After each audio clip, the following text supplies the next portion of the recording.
अस्सलाम वालेकुम रहमतुल्लाहि वबरकातुहू। अल्लाह से उम्मीद है मेरे सब दोस्त खुश व खुरम होंगे। अल्लाह आप सबको खुश रखे, खुश रहो, खुशियाँ दो और खुशियाँ समेटो।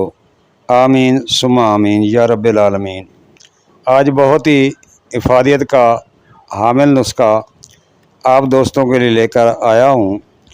जिस्म के दर्दों के लिए, जिस्म में कहीं भी दर्द हो, जोड़ों की दर्द हो या खसूसी तौर पर हड्डी टूटी का दर्द हो, इसाबी कमज़ोरी हो और इसाबी कमज़ोरी की वजह से इसाबी दर्दें हों, तो बहुत ही इफादियत का हामिल नुस्खा है।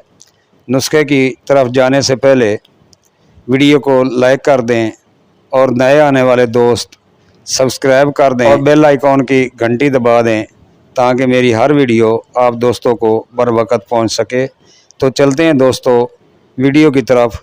नुस्खा कुछ यूँ है। दब की जड़ लेनी है। पहले दब का मैं थोड़ा सा तारफ़ करवा दूँ।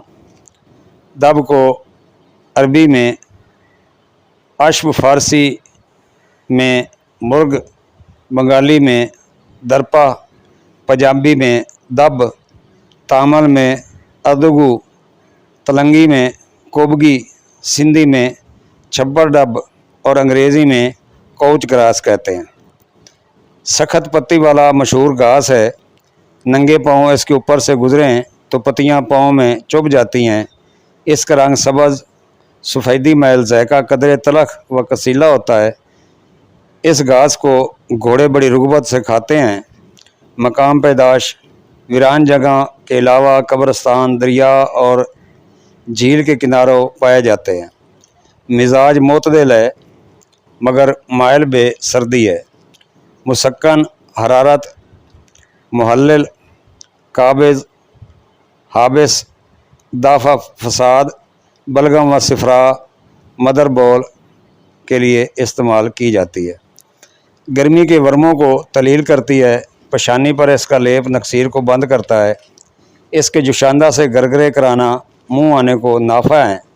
रोगन कुंजद यानी कि तिलों के तेल में जलाकर सजदा करके गर्मी दानों पर मलना मुफीद है।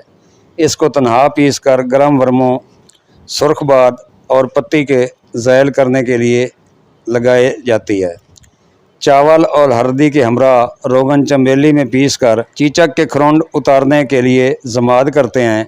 तनहा पीस कर जुमरा पर लगाते हैं। डोब में यानी कि डब में एक किस्म की टरिया कीमत पाई जाती है जो खूनी बवासीर और बोल अलदम सोजिश बोल में मिसल भंग पीस कर दूध मिलाकर देते हैं।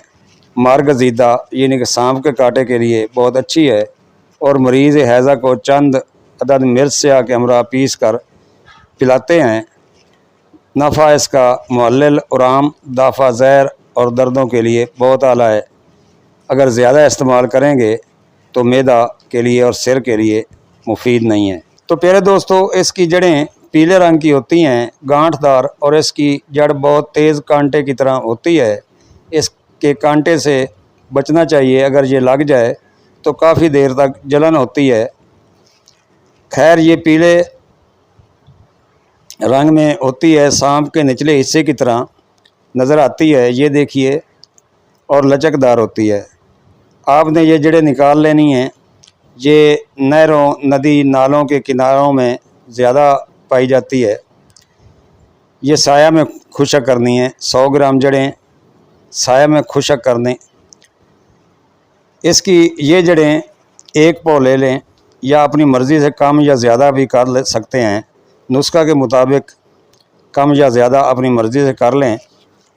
तो प्यारे दोस्तों, इसकी जड़ें लेनी है 1 पाव, हरमल आध पाव, देसी घी 50 ग्राम, शहद खालिस हस्बे ज़रूरत और हल्दी आध पाव। अब करना कुछ यूँ है। हल्दी गंडी लेनी है, पीसी हल्दी नहीं लेनी, हल्दी गंडी लेनी है। अब आपने करना कुछ यूँ है कि घी में हरमल को बिरियाँ कर लें। दाने लाल करने हैं, जलाने नहीं हैं, जलने ना पाएँ, कच्चे भुने करने हैं। इसके बाद इसको घी से निकाल कर खुशक कर लें और हल्दी और हरमल को बारीक सफूफ कर लें। अगर गोलियां बनानी हैं تو شہد اور گھی حسب ضرورت ڈالیں اور اس کو خوب گھوٹیں، اتنا کوٹیں کہ گولیاں باندھنے کے قابل ہو جائے۔ شہد یا گھی زیادہ نہیں ڈالنا، تھوڑا تھوڑا ڈال کر کوٹتے رہنا ہے۔ جب گولیاں باندھنے کے قابل ہو تو چنے سے تھوڑی بڑی گولیاں بنا لیں، اور آپ اس کو معجون بھی بنا سکتے ہیں۔